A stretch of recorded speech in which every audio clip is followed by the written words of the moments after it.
para i-enjoy ang tag-init.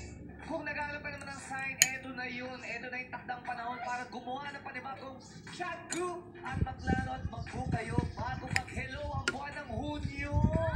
Isa lang ang hinihingi natin sa ating madlang people. Ano yun, Iri? Patingin nga ng happy na smile!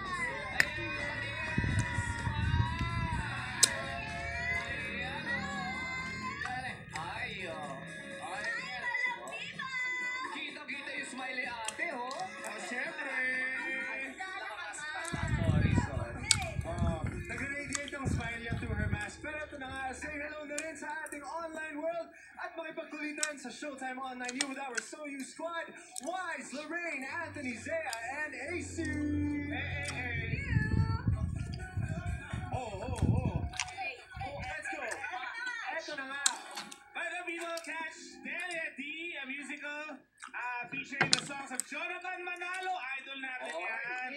Showing until June 8 at the Newport Performing Arts Theater. Get your tickets at Ticket World, Helix Pay, and Newport World Resorts box office. Yes, ako naman po, mga kapamilya sa USA, mga kapuso sa USA, Showstoppers now with more sa Tamon, June 14, Emmanuel Center, Stafford, Texas, June 20, Pachanga Resort and Casino, Temecula, California, and June 21, Fox Theater, Redwood City. Kita-kits po tayo at ang aking new single, Paalam Muna Sandali, is out now. Kita-kits po.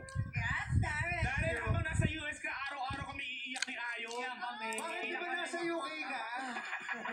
Ako nasa UK, iiyak din kami, Marco. I love you. Tsaka yung kanta ni Darren talaga bagay sa pag-alis niya, no? Yes!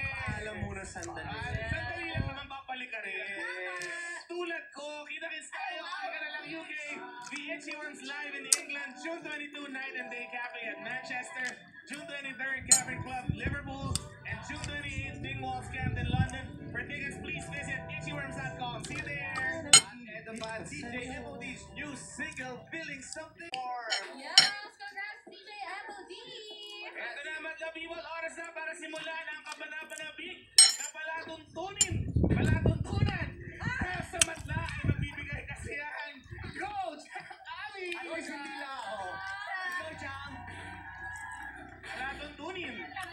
Hey, let's go mga people! Ito na nga sa masayang bigkasan ay bibida ang mga sesa. Welcome Thank you for watching guys. Last sobo na to.